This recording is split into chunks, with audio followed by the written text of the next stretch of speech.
Hello दोस्तों, मैं हिमांशु गर्ग आप सभी का अपने YouTube channel AVN education hub में स्वागत करता हूं। कैसे हो आप सब लोग? अच्छे हो? बहुत अच्छे। पढ़ाई कैसे चल रही है आप लोगों की?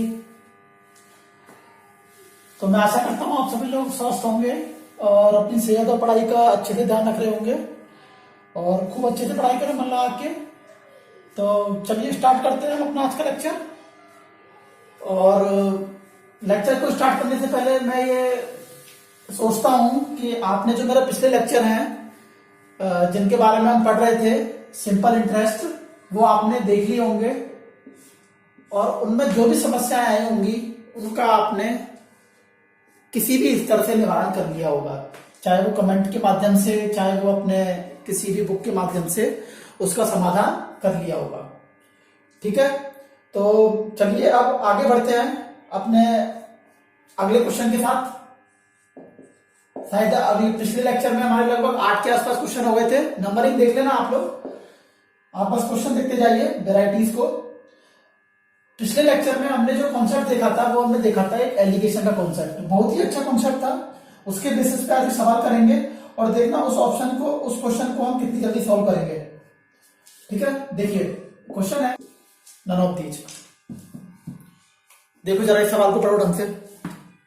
हिंदी मीडियम वाले बच्चे शायद अब तो समझ गए होंगे, मैं कितनी बार इस चीज को कह चुका हूं। तो हिंदी मीडियम वाले बच्चे भी सवालों को ज्यादा से ज्यादा इंग्लिश में करने की कोशिश करें और उनको समझें। जब समझेंगे तो सबको समझ में आएगा, कोई दिक्कत नहीं आएगी। इसमें वही चीज है, 10,000 रुपए जो है वो 2 भागों में उधार लिए गए हैं। एक से तो उन्होंने 8% की दर से उधार लिए हैं और दूसरे से 10%। ठीक है, टोटल अमाउंट लिया है वो लिया 10,000 रुपए। ठीक है, तो अब ये नहीं पता कि कितना पैसा उसमें 8% से लिया गया और कितना पैसा उसमें 10% से लिया गया है। और इसमें ये कह रहा है कि जो एवरेज जो उसने ईयरली रेट ऑफ इंटरेस्ट दिया है वो दिया है 9.2%। ठीक है, द टू पार्ट्स आर। पिछले लेक्चर में जो मैंने आपको क्वेश्चन डिस्कस किया था, आपको याद हो तो, उसमें हमने एवरेज जो था वो हमने निकाला था, एवरेज ईयरली रेट जो थी वो हमने निकाली थी, याद है आपको? और इस सवाल में जो है वो एवरेज ईयरली रेट दे दी है। ठीक है, तो देखो इस सवाल को जरा, देखो इस वाले सवाल को देखो। अब मैं आपको थोड़ा सा बताता हूं, जल्दी भी कर लेंगे इस सवाल को। जो हमारा जो कॉन्सेप्ट है काफी बच्चों ने कर भी लिया होगा, इसका आंसर बच्चों ने कर भी लिया है और आंसर निकाल भी दिया है इसका। और इसका आंसर जो है वो 4,000 और 5,000 है, बिल्कुल सही है। अब बस मैं आपको इसमें यह बताऊंगा कि आपको ये सवाल जो है वो बहुत ही कम टाइम में कैसे करना है। ठीक है, तो देखो 4,000 और 5,000, वो सॉरी ऑप्शन में 4,000 5,000 नहीं है दोस्तों, ये 4,000 और 6,000 है। ठीक है, और बाकी के ऑप्शन देख लो एक बार, 4,000 और 6,000, 4,500 और 5,500, तीसरा ऑप्शन 5,000 और 5,000, 5,000 और 5,000 है। ठीक है, और चौथा है 5,500 और 4,500। थोड़ी सी ऑप्शन में गलती हो गई थी, उनको सही कर लें। ठीक है, चलो देखते हैं इसको। तो इसमें देख रहे होंगे आप, जो हमारा कॉन्सेप्ट जो लगेगा वही लगेगा, एलिगेशन वाला। तो एलिगेशन वाला कॉन्सेप्ट लगाओ इसमें। वही 8% है और 10% है। दोनों का जो एवरेज रेट ऑफ इंटरेस्ट दे रखी है वो दे रखी है कितनी? 9.2%। ठीक है, तो 10 में से 9.2 गया तो कितना बचेगा? 0.8। और 9.2 में से 8 गया तो कितना बचेगा? बताओ, 9.2 में से 8 गया तो कितना बचेगा? 1.2 ये बचेगा। तो इसका मतलब जो हमारा प्रिंसिपल का रेशियो जो आ गया वो आ गया 2:3, जो सब लोग जानते होंगे रेशियो निकालना। ये पॉइंट से पॉइंट कट जाएगा और 4 से कट रहा है, 4 दूना 8, 4 3 12, 2:3। तो अब ये देख लेना कि बस ये अगर जिस बच्चे ने निकाल लिया ना तो उसका ये देखो ऑप्शन देख के आंसर निकल जाएगा। अब 2:3 देख लो किसमें आ रहा है। देखो इसको अगर काटोगे तो ये आ जाएगा 2 दूना 4 और 2 3 6, पहला ऑप्शन ही आ रहा है। आ रही बात समझ में? और नहीं तो फिर आप लोग क्या करोगे, वही तरीका, टोटल जो 2 + 3 जो है वो कितना यूनिट? 5 यूनिट है। और 5 यूनिट किसके बराबर दे रखा है? 10,000 के बराबर। तो 1 यूनिट कितना हो जाएगा? 2,000 के बराबर हो जाएगा। तो इसमें दो एक यूनिट किसके बराबर हो जाएगा, 2000 के बराबर। अब देखो इसमें 8% वाले कितना है, 2 यूनिट, तो 2 यूनिट कितने के बराबर हो जाएगा, 4000 के, ठीक है। और 10% वाला कितने यूनिट है, 3 यूनिट, तो ये कितने का हो जाएगा, 2 3 6000। करने की जरूरत ही नहीं है ये। तो क्यों इस पे इतना पेन चलाते हो, क्यों अपना टाइम खराब करते हो, क्योंकि जितना पेन चलाओगे उतना ही आपका टाइम वेस्ट होगा। हमें बस पेपर में ये देखना है कम से कम समय में, क्योंकि कुछ क्वेश्चन ऐसे भी होते हैं जो ऑप्शन के माध्यम से भी उनको आप सोल्व कर सकते हो। केवल इसी को ही निकालने में आपने आंसर निकाला 2:3, और 2:3 से आप देख सकते हो और कोई भी ऑप्शन, इसको देखो 2 जीरो से 2 जीरो गई, इसको 4 से किससे काटोगे, 5 से, 5 नाम 45 और 5 एकम 5, 9:11, ये ऑप्शन वैसे गलत हो गया। ये कितना आ रहा है, 1:1, ये भी गलत हो गया। ये कितना आ रहा है, 11:9, ये भी गलत हो गया। बोला आ रही बात समझ में नहीं आ रही। तो कुल मिला के हमें ऐसा नहीं करना, पेपर में हमें दिखाना नहीं है एग्जामिनर को कि हमने किस तरह से सॉल्व किया है। हमें बस ये करना है कि हमें कम से कम समय में इसको सॉल्व करके और आंसर को टिक करना है। तो काफी सारे क्वेश्चन ऐसे होंगे जिनको मैं ऑप्शन के माध्यम से भी आपको बताता रहूंगा बीच बीच में, ठीक है। और ऑप्शन के माध्यम से आप लोग खुद भी प्रैक्टिस कर सकते हो, ठीक है। जब आप कोई भी एग्जाम का सेट लगाओगे या फिर आपके पास जो भी कोई प्रैक्टिस बुक होगी, उस प्रैक्टिस बुक को जब आप उठाओगे तो हल्का सा एक बार ऑप्शन की तरफ जरूर देखना, क्योंकि ये जो सवाल है ये तो क्या पेपर में आया हुआ सवाल है, ठीक है। अगर आप क्या करोगे, कुछ ऑप्शन आपको इस तरह से भी मिल जाएंगे कि इन दोनों का जो योग होगा ना, ठीक है। जैसे मैंने देखा था एक बार एक किसी सवाल में, तो उसमें इस तरह से दे रखा था ऑप्शन, एक ऑप्शन दे रखा था 5000 और 5500। अगर इन दोनों का आप योग करोगे तो कितना हो जाएगा, 10,500, जबकि हमारे पास टोटल मनी कितनी है, 10,000 रुपए। तो ये ऑप्शन तो वैसे ही गलत हो गया, इसमें दिमाग लगाने की जरूरत ही नहीं है। आ रही बात समझ में नहीं आ रही। तो किसी भी तरीके से आपको जब भी सवाल करो, एक बार कोई भी क्वेश्चन करो, तो उसके ऑप्शन की तरफ हल्का सा नजर जरूर मार लेना, ताकि आपको पता रहे कि हमें एक्चुअली क्या कैलकुलेट करना है और कितना कैलकुलेट करना है, ठीक है। आगे पढ़ो सवाल को एक बार, क्या कहना चाह रहा है।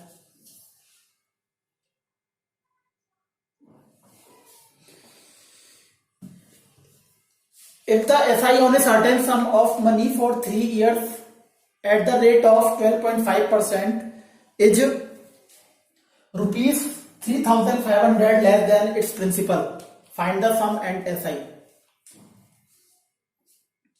थोड़ा सा ये सवाल जो है इसमें बच्चा थोड़ा सा कंफ्यूज इसलिए हो जाता है कि इसमें आखिर दे क्या रखा है सवाल में। ये जो 3500 रुपए दे रखे हैं, जो मैंने आपको बताया था स्टार्टिंग में, कि सबसे पहले आपको यही पहचानना है कि सवाल में क्या दे रखा है।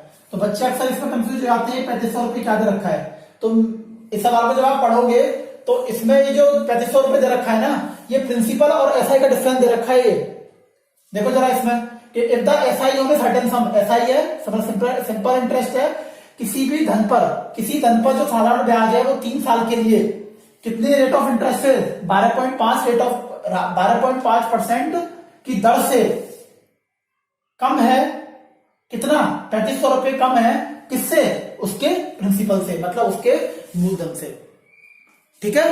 तो उसके मूलधन से जो है वो कितना कम है, साधारण ब्याज 3500 रुपए कम है। तो इसमें क्या क्या करना है हमें, प्रिंसिपल और एसआई। आगे बात समझ में।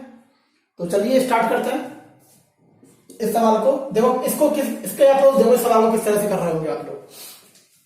देखो 12.5% है, ये क्या रेट ऑफ इंटरेस्ट है कि नहीं। जब 12.5% को आप फ्रैक्शन में चेंज करोगे तो ये कितना आएगा, 1/8। अच्छा, इसके बारे में हम परसेंटेज से फ्रैक्शन में कैसे चेंज करते हैं और फ्रैक्शन से फ्रैक्शन को परसेंटेज में कैसे चेंज करते हैं, इसके बारे में हम डिटेल में पढ़ेंगे परसेंटेज चैप्टर में, ठीक है। इसमें मैं थोड़ा सा आपको हिंट दे देता हूं किस तरह से मैं निकाला ये। 12.5/100, परसेंटेज का साइन हटाओगे तो क्या आ जाएगा बटे में, 100 पॉइंट हटाओगे, एक जीरो बढ़ जाएगी। इसको 25 से काटोगे, 25 पंजे 125 और 25 चौक 100 और 0 और 5 अट्टे 40, ठीक है। तो कितना आ गया ये, 1/8। तो मतलब ये जो चीज है ना, ये परसेंटेज से फ्रैक्शन में और फ्रैक्शन से परसेंटेज कैसे निकालते हैं, ये हम पढ़ेंगे किसमें, परसेंटेज चैप्टर में। तो इस चीज का ध्यान रखना, ठीक है।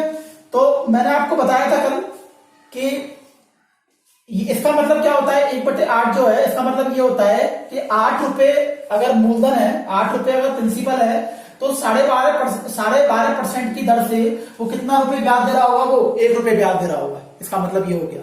और ये कितने साल के लिए बात करते हैं, ये केवल और केवल 1 साल के लिए बात करते हैं। तो 1 साल के लिए जो होता है, 1 साल के लिए क्या, ब्याज बटे प्रिंसिपल, ब्याज बटे प्रिंसिपल वो क्या होता है, गुणा 100। तो ये क्या निकल के आता है, हमारा रेट ऑफ इंटरेस्ट निकल के आता है। कल मैंने आपको अच्छे से बताया था, जिस बच्चे ने लेक्चर नहीं देखा हो वो स्टार्टिंग से देखें। ऐसा नहीं कि कोई बच्चा सीधे ही डायरेक्ट किसी लेक्चर पे आ गया हो, कोई कुछ समझ में नहीं आएगा उसको। ठीक है, तो आप पहले लेक्चर से जाके देखें, तब भी आपको समझ में आएगा। तो ये चीज समझ में आ गई। तो 8 रुपए प्रिंसिपल से 12.5% की दर से उसका जो ब्याज हो गया वो कितने रुपए हो गया, 1 रुपए। तो अब मुझे ये बताओ, ये जो ब्याज है, ये ब्याज 1 रुपए जो है वो कितने साल का है, कितने साल का है, 1 साल का। तो 3 साल का कितना हो जाएगा, 1 गुणा 3 मतलब 3 रुपए। बोलो ये बात समझ में आई कि नहीं आई? ठीक है, 3 रुपए है कि नहीं। तो इसका मतलब ये हो गया कि हमारा जो प्रिंसिपल है वो तो कितना हो गया, 8 यूनिट, और जो हमारा एसआई हो गया वो कितना हो गया, 3 यूनिट। ठीक है, ऐसा तो नहीं है कि प्रिंसिपल चेंज हो जाएगा 3 साल में, प्रिंसिपल तो वही रहेगा। अरे रहेगा कि नहीं रहेगा, प्रिंसिपल कभी चेंज नहीं होता, सिंपल इंटरेस्ट में ध्यान रखना, क्योंकि उसमें जो ब्याज होती है वो कभी जुड़ती नहीं है प्रिंसिपल पे। ठीक है, तो जो प्रिंसिपल है वो तो वही रहेगा, लेकिन सिंपल इंटरेस्ट जो है वो 3 साल का कितना हो जाएगा, 1 साल का अगर 1 रुपए का 3 साल का कितना हो जाएगा, 3 रुपए। तो इन दोनों का डिफरेंस जो आया, 8 में से 3 गए तो कितना बचेगा, 5 यूनिट। ये बात समझ में आई कि नहीं आई, कितना बचेगा, 5 यूनिट। और 5 यूनिट जो है वो किसके बराबर दे रखा है दोस्तों सवाल में, 3500 के। ये तो मतलब मैंने बताया था, प्रिंसिपल और जो एसआई का डिफरेंस दे रखा है सवाल में। तो प्रिंसिपल और एसआई का डिफरेंस यहाँ कितना है हमारा, 5 यूनिट, और सवाल में कितना दे रखा है, 3500। अरे बोलो समझ में आया कि नहीं आया? अरे इसको बेसिक कॉन्सेप्ट से करोगे बच्चों बहुत टाइम लग जाएगा। ये बेसिक बेसिक के पीछे क्यों पड़े हुए हो बार बार में, इनसे तो कुछ सीखो ये सवाल के हिसाब से। तो 1 यूनिट किसके बराबर हो जाएगा, 1 यूनिट किसके बराबर हो जाएगा, 700 से। 1 यूनिट किसके बराबर हो जाएगा, 700 रुपए के। ठीक है, और हमें क्या निकालना है, प्रिंसिपल। प्रिंसिपल कितना यूनिट है, 8 यूनिट, 8 गुणा 700, 8 7 5600 रुपए। तो क्या आ गया हमारा प्रिंसिपल, अरे कितना आ गया प्रिंसिपल, 5600 रुपए। ठीक है, ये तो क्या आ गया हमारा प्रिंसिपल। और एसआई निकालोगे, एसआई कितने यूनिट है बताओ, एसआई कितना यूनिट है, 3 यूनिट। तो 3 गुणा 700 कितना आ गया, 2100 रुपए। दोनों चीज पूछ रहा है, सम और एसआई। अरे बोलो समझ में आया कि नहीं आया? अरे बहुत ही अच्छा कॉन्सेप्ट है ये, इस तरह से करोगे तो ही पार पड़ेगी सिंपल इंटरेस्ट में। जो आप लोग जिस तरीके से करते हो पीआरटी अपॉन 100 उससे करोगे, कर लो आराम से बैठ के, कोई मना नहीं है। आप जानते हो इसमें क्या दे रखा है, इसमें प्रिंसिपल और एसआई का डिफरेंस दे रखा है सवाल के हिसाब से। और प्रिंसिपल जो है, प्रिंसिपल माइनस एसआई, एसआई का सूत्र क्या होता है, पीआरटी अपॉन 100। और ये जो किसके बराबर दे रखा है, ये बराबर दे रखा है 3500 के।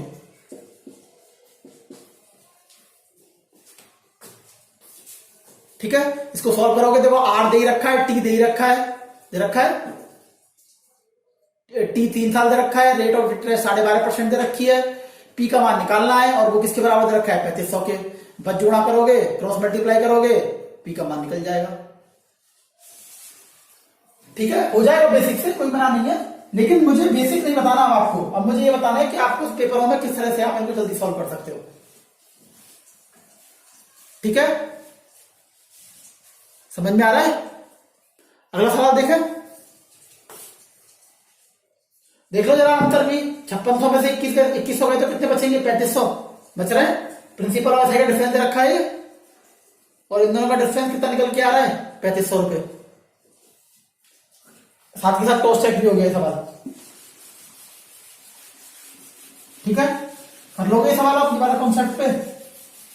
तो आपको बस ये देखना है कि मैं सवाल को किस तरह से पेपर में जल्दी कर सकता हूं। ठीक है, मैं फिर कह रहा हूं बार बार में, एग्जामिनर कभी ये नहीं देखेगा आपके पेपर में कि आपने जो सवाल किया है वो किस तरीके से किया है। एग्जामिनर केवल ये देखेगा कि उसका आंसर जो बच्चे ने सही टिक किया है वो सही किया है कि नहीं किया है। ठीक है, इस वाली वैरायटी पे एक और क्वेश्चन देखोगे, अच्छा वो अपने आप करना फिर। ठीक है, वो अपने आप करना, देख लो जरा एक बार। If the simple interest on certain sum money at, इसमें जो इंटरेस्ट दे रखा है वो दे रखा है हमें 6/2/3%। और समय दे रखा है वो दे रखा है 4 साल। और इसमें अंतर जो दे रखा है वो दे रखा है हमें 4400 रुपए का। ठीक है, अब वही निकालना है, फाइंड द प्रिंसिपल और एसआई। ये और बता दूं अगर कुछ किसी को नहीं समझ में आया हो तो पिछला वाला जल्दी बोलो। चलो देख लो फटाफट, देख लो, टाइम खराब मत करो। 6/2/3% है। ठीक है, इसको फ्रैक्शन में चेंज करोगे, इसको फ्रैक्शन में चेंज करोगे जब आएगा देखो 1/15। अब देखो ये चीज जो है ना, एक चीज ये भी मैटर करेगी। मैंने आपको जब स्टार्टिंग बताई थी, मैंने आपको ये भी कहा था कि हमारे सवाल करने से पहले हमारी जो कैलकुलेशन होनी चाहिए वो बहुत ही स्ट्रांग होनी चाहिए। अगर कैलकुलेशन स्ट्रांग है ना तो वो भी हमारा बहुत समय बचाएगी, क्योंकि हम जब परसेंटेज पढ़ रहे होंगे तो उसमें हम लगभग 1/15 तक की तो परसेंटेज ऑफ फ्रैक्शन हमें याद कर ले, उसी में कर लेंगे। हम उस पर इतने सारी प्रैक्टिस कर लेंगे उनपे कि हमें जो 1/15, एक मतलब 1/2, 1/3, 1/4, 1/5, 1/6, इस तरीके से 7, 8, 9, 10। तो इन सब की जो फ्रैक्शन से परसेंटेज में और परसेंटेज से फ्रैक्शन में, तो उस पर हम इतने सवाल कर लेंगे कि आपको वहीं की वहीं सारी चीजें याद हो जाएंगी जब बार बार प्रैक्टिस करोगे तो। ठीक है, जैसे जब मैं आपको बताऊंगा 9 से 1/11 परसेंटेज जो होता है ना, वो किसकी फ्रैक्शन होती है, वो 1/11 की होती है। तो ये तुरंत ही देखो आपको पता लग जाना चाहिए कि 9 से 1/11 जो होती है वो 1/11 की होती है। ऐसा नहीं कि आप लोग 6/2/3% करने बैठ गए। कितना होगा? 6 18, 18 और 2 20, 20/3। फिर परसेंटेज का साइन हटाओगे तो क्या लगाओगे? नीचे 100 का गुणा कर रहे होंगे, तो ये 20 पंजे 100, तो 5 को 3 से गुणा करोगे तो कितना आ गया? 1/15। कर सकते हो, बिल्कुल है, मैं मना नहीं कर रहा हूं, आंसर वही आ गया। लेकिन हमें क्या करना है, पेपर में एक एक सेकंड बचानी है, हमारे लिए एक एक सेकंड महत्वपूर्ण है पेपर में। ठीक है, तो इस तरीके से 9 से 1/11 परसेंटेज की जो फ्रैक्शन होती है वो 1/11 होती है। 11 से 1/9 परसेंटेज की जो फ्रैक्शन होती है वो 1/9 होती है, सबको मालूम है। 10% की फ्रैक्शन जो होती है वो 1/10 होती है। तो ये सारी जो फ्रैक्शन है ये हम परसेंटेज चैप्टर में पढ़ रहे होंगे। ठीक है, तो ये किस तरह से चेंज करते हैं दोनों चीजें मैं आपको डिटेल में बताऊंगा। ठीक है, आप टेंशन लेने की जरूरत नहीं है, आप बस मेरे साथ बने रहें और थोड़ा सा सब्र रखें और चीजों को सीखते रहें बस धीरे धीरे कि मैं क्या बताना चाह रहा हूं उसमें। धीरे धीरे आगे बढ़ते रहोगे और एक दिन कछुए की तरह आपको जीत हासिल होगी।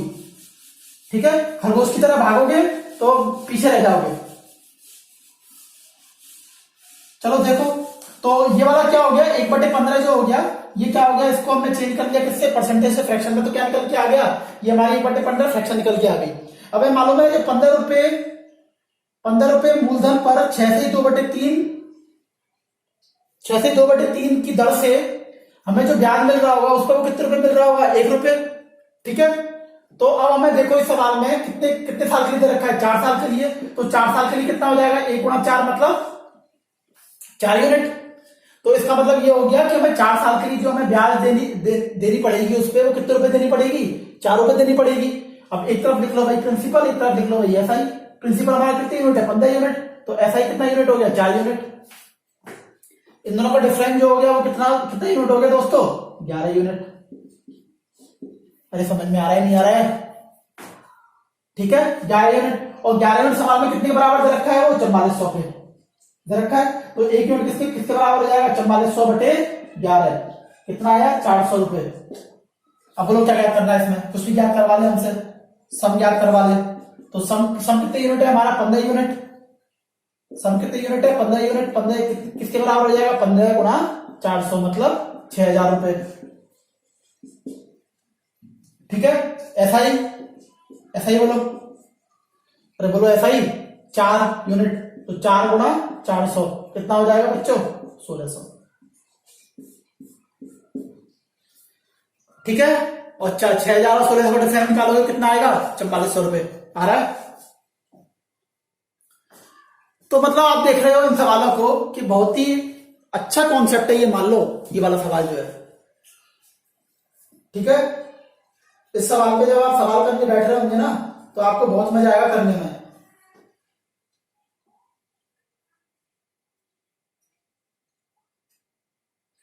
एक और सवाल अब मैं आपको करने के लिए देता हूं, एक और सवाल इस पे ही। ठीक है, करके देखना। थोड़ा सा सवाल की लैंग्वेज चेंज है। उसमें थोड़ा सा मतलब क्या हुआ है उस सवाल में, उस सवाल थोड़ा सा घुमाऊंगा मैं, उसमें अमाउंट के बारे में देगा वो, लेकिन कॉन्सेप्ट जो होगा वो इसी बेसिस पे ही होगा। आदिवासी समझ में जो कॉन्सेप्ट होगा वो इसी पे बेस होगा। बाकी बस थोड़ा सा आपको दिमाग लगाना है कि उसमें क्या चीज दे रखी है और क्या चीज नहीं दे रखी है। लिखो सवाल लिखो।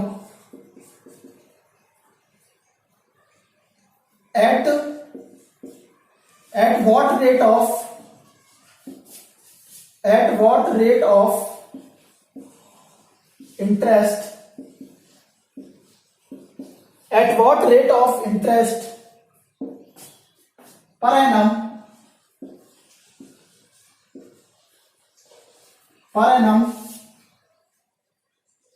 a sum becomes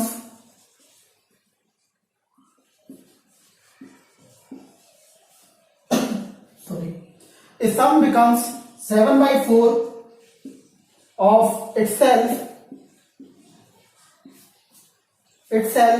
in 4 years.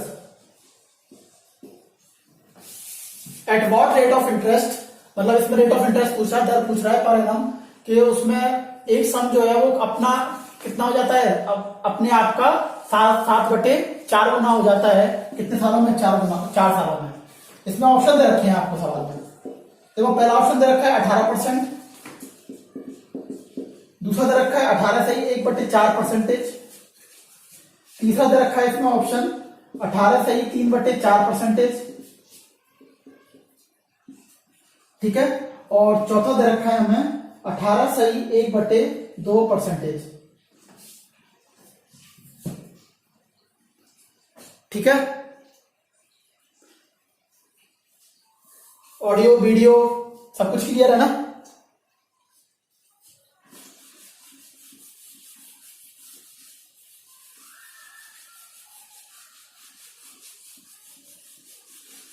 बच्चों आप कम से कम अपना टाइम खराब किया करो। आप लोग अपना टाइम बहुत खराब करते हो और आप लोग आगे देख रहे होंगे ये समय जो है ना ये बहुत ही कीमती है, और ये अगर ये समय एक बार निकल गया ना तो आप बाद में बस पछताते रह जाओगे कि अगर हमारा ये समय अगर यूटिलाइज हो जाता, अगर इन समय को यूटिलाइज कर लिए होते तो आज हम कहीं ना कहीं बहुत ही अच्छी स्थिति में होते, ठीक है। तो अपना समय जो है एक अपना टाइम टेबल बनाइए, निश्चित टाइम टेबल बनाइए। 24 घंटे बहुत होते हैं, उन 24 घंटों में अगर आप मान लो अगर कोई भी बच्चा अगर अपने एक एक घंटे की कहें या मैं कहूँ एक एक मिनट की अगर अहमियत नहीं समझता है तो वो बच्चा ये मान लो टाइम को मतलब अपने कैरियर को या फिर अपने लाइफ में बहुत बड़ा लॉस कर रहा है। तो आप लोग अपना एक एक मिनट के बारे में बहुत ही सतर्क रहें, ठीक है, और अच्छे से पढ़ाई करते रहें, ज्यादा से ज्यादा पढ़ाई करते रहें। देखो इस सवाल में थोड़ा सा मैं आपको हिंट दे देता हूं, ठीक है। देखो जब मैंने आपको स्टार्टिंग में जब फर्स्ट लेक्चर स्टार्ट किया था तो उसमें मैंने आपको बताया था लैंग्वेज के बारे में, ये बताया था ए सम बिकम्स ऑफ, ठीक है, मतलब जो पैसा जो है वो कितना हो गया 7/4 हो गया इटसेल्फ। मतलब ये जो 7/4 जो दे रखा है ना, ठीक है, इसमें 4 जो दे रखा है ये तो दे रखा है हमारा सम मतलब मैंने बताया सम जो होता है वो क्या होता है, या तो सम प्रिंसिपल होता है मतलब मूलधन होता है, ठीक है। और ये जो दे रखा है 7 यूनिट जो दे रखा है ये दे रखा है दोस्तों हमें अमाउंट। आ रही बात समझ में? इतना तो आपको समझ में आ रहा होगा सवाल देख के, ये 4 है प्रिंसिपल है, अगर मान लो 4 यूनिट तो ये 7 यूनिट ये सिंपल इंटरेस्ट तो होगा नहीं। अगर सवाल अगर पढ़ोगे भी, अगर मान लो कि बच्चा कंफ्यूज भी हो जाता है कि नहीं इसको सिंपल इंटरेस्ट मान ले इसको 7 को, तो उसका सवाल ऑटोमेटिक गलत हो रहा होगा, क्योंकि ऐसा कभी नहीं हो सकता कि सिंपल प्रिंसिपल से ज्यादा इंटरेस्ट आ जाए। आगे बात समझ में? क्योंकि जो अमाउंट जो होता है ना वो हमेशा प्रिंसिपल प्लस एसआई होता है। अमाउंट में 2 चीज जुड़ रही होती है, प्रिंसिपल भी जुड़ रहा होता है और एसआई भी जुड़ रहा होता है, ठीक है। तो इसका मतलब ये हो गया, ये 7 रुपए दे रखा है, यहाँ पे 7 यूनिट जो दे रखा है ना, ये क्या दे रखा है, ये हमें दे रखा है अमाउंट। अमाउंट मतलब विशद। आ रही बात समझ में? तो इसका मतलब ये हो गया कि 4 यूनिट हमारा यहाँ प्रिंसिपल है तो 7 यूनिट क्या हो जाएगा हमारा यहाँ अमाउंट, और अगर 7 यूनिट अमाउंट हो जाएगा तो यहाँ बताओ सिंपल इंटरेस्ट कितना आ जाएगा, 7 - 4, और 7 - 4 जब कर रहे होंगे आप लोग तो 7 में 4 करेंगे तो कितना आएगा 3 यूनिट, तो 3 यूनिट क्या आ गया हमारा सिंपल इंटरेस्ट, ठीक है। तो 3 बराबर, तो देख रहे होंगे आप लोग एसआई बराबर 3, प्रिंसिपल कितना है 4, आर हमें निकालना है, टी कितना दे रखा है हमें टी दे रखा है 4/100, तो 300/16 बराबर कितना आ जाएगा आर। ठीक है, किसी से काट लो इसको, 4 से काट लो, 4 चौक 16, 4 सत्ते 28 और 4 पंजे 20, तो आर बराबर कितना आ गया 75/4, तो 18 चौक 72, 18 से ही 3/4% क्या आ गया हमारा रेट ऑफ इंटरेस्ट। बोलो समझ में आया कि नहीं आया?